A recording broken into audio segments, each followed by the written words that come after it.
করে প্যাকেটে রেখে গেছে। সে গরুর বাচ্চা বানায় স্বর্ণ দিয়ে গলিয়ে ওই মাটি এটার মধ্যে ঢুকাই দিচ্ছে বেলকে দেওয়ার জন্য। স্বর্ণ দিয়ে বানানো গোবৎস গরুর বাচ্চার গায়ে যখন সেই মাটি ছুড়ে দেওয়া হলো, এখন বাছুরের ভেতর থেকে ভ্যাঁ ভ্যাঁ আওয়াজ আসতেছে। কি আসতেছে? সবাই তো অবাক। সামিরি বলে, আরে তোমরা যে মুসা আলাইহিস সালামকে পাঠাইছো, তো ঘুরতে আল্লাহরে খুঁজে পায় না, আল্লাহ তো ঢুকছে। নাউজুবিল্লাহ বলে, তোমরা যে 70 জন দিয়ে পাঠাইলা, 70 জন নিয়ে মুসা আলাইহিস সালাম খালি ঘুরতেছে, আল্লাহরে পায় না। পাবে কেমনে? আল্লাহ তো নাউজুবিল্লাহ। এটার ভিতরে সিজদা দাও, এই সিজদা দিয়ে আল্লাহর নবী হারুন আলাইহিস সালাম বললেন, খবরদার, এটা সুস্পষ্ট শিরক। আল্লাহ সব গুনাহ মাফ করে, শিরকের গুনাহ মাফ করে না। খবরদার, তোমরা থামো। কে শুনে কার কথা? এই যে যেমন এখন আপনারা আমার কথা শুনতেছেন না, শুনতেছেন? হারুন আলাইহিস সালাম বললেন, খবরদার, এই শিরকি কাজে তোমরা সংযুক্ত হয় না। কি মনে নাই আমার ভাই মুসা আলাইহিস সালাম কি বলছে? আল্লাহ শিরক মাফ করে না, খবর শিরক করো না, আল্লাহরে ভয় করো। হারুন আলাইহিস সালাম তাদেরকে বুঝালেন, শিরক করো না, আল্লাহরে ভয় করো। শুধু এতটুকুই তিনি বুঝালেন, দাওয়াতি কাজ পালন করলেন, কিন্তু প্রতিরোধ করেন নাই, শস্ত্র সংগ্রাম লিপ্ত হন নাই, বাধা দেন নাই। কারণ গৃহযুদ্ধ বেড়ে যেতে পারে।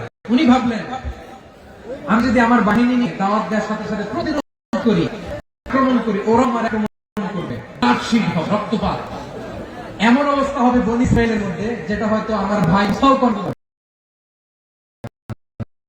সুবহানাল্লাহ বলেন না? নবীকে আল্লাহ কি ইন্টেলেক্ট দিয়ে পাঠিয়েছেন। তিনি ভাবলেন, আমি দাওয়াতি কাজটাই করি, এটা যে হারাম, এটা থেকে শুধু বারণ করি, কিন্তু প্রতিরোধ না করি। আমি যদি ঐক্য ধরে রাখতে পারি, বাকিটা আমার ভাই সামলে নেবে। সুবহানাল্লাহ। হারুন আলাইহিস সালাম প্রতিরোধ করলেন না।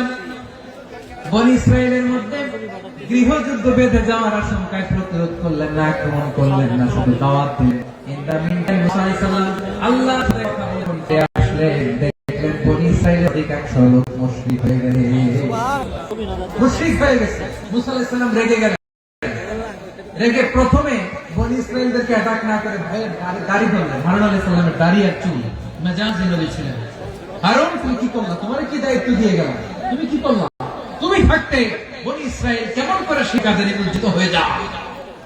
সাইয়েদনা হারুন আলাইহিস সালাম বললেন, ইন্নী, কোরআন সাক্ষী, কোরআন থেকে কোট করছি, ইন্নী খাশীতু আন তাকুলা ফাররাকতা বাইনা বানী ইসরাঈল ওয়া লাম তাকুদু।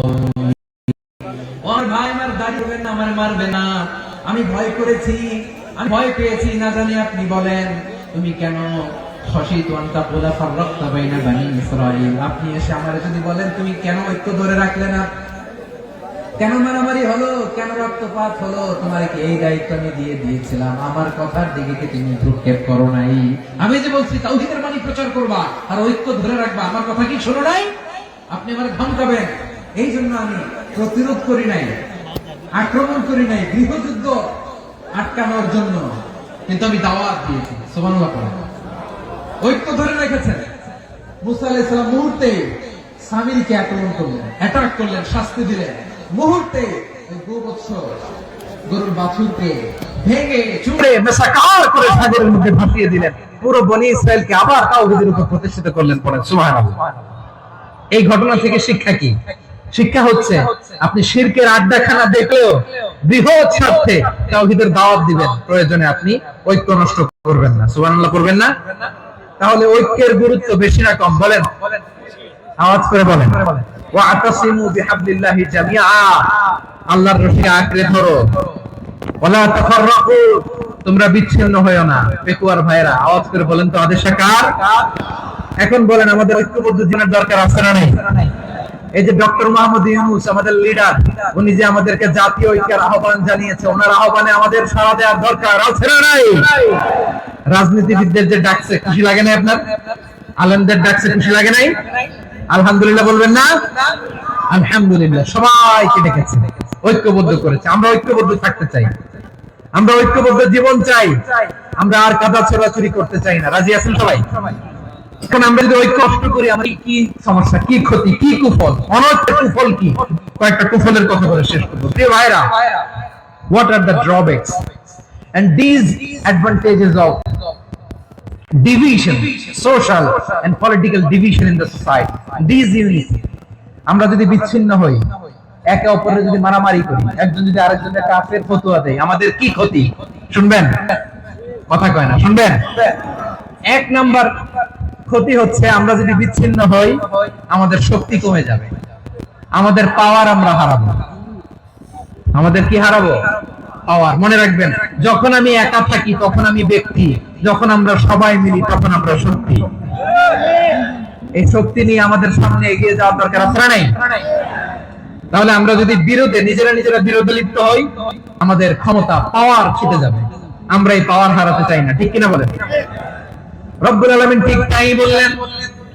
রব্বুল আলামিন বললেন, খবরদার, وَأَطِيعُوا اللَّهَ وَرَسُولَهُ وَلَا تَنَازَعُوا فَتَفْشَلُوا وَتَذْهَبَ رِيحُكُمْ وَاصْبِرُوا إِنَّ اللَّهَ مَعَ الصَّابِرِينَ। আল্লাহর আনুগত্য করো, নবীর আনুগত্য করো, কিন্তু খবরদার নিজেরা বিরোধে লিপ্ত হয়ো না, নিজেরা মারামারি করো না, তাহলে তোমাদের শক্তি কমায় দিবে কে? ফাতাফশালু, তোমরা সাহস হারাবা, ওয়া তাযহাবা রিহুকুম, তোমাদের শক্তি কমে যাবে, পাওয়ার কমে যাবে। তাহলে আমরা যদি নিজেরা মারামারি করি, আমরা নিজেরা যদি বিরোধে লিপ্ত হই,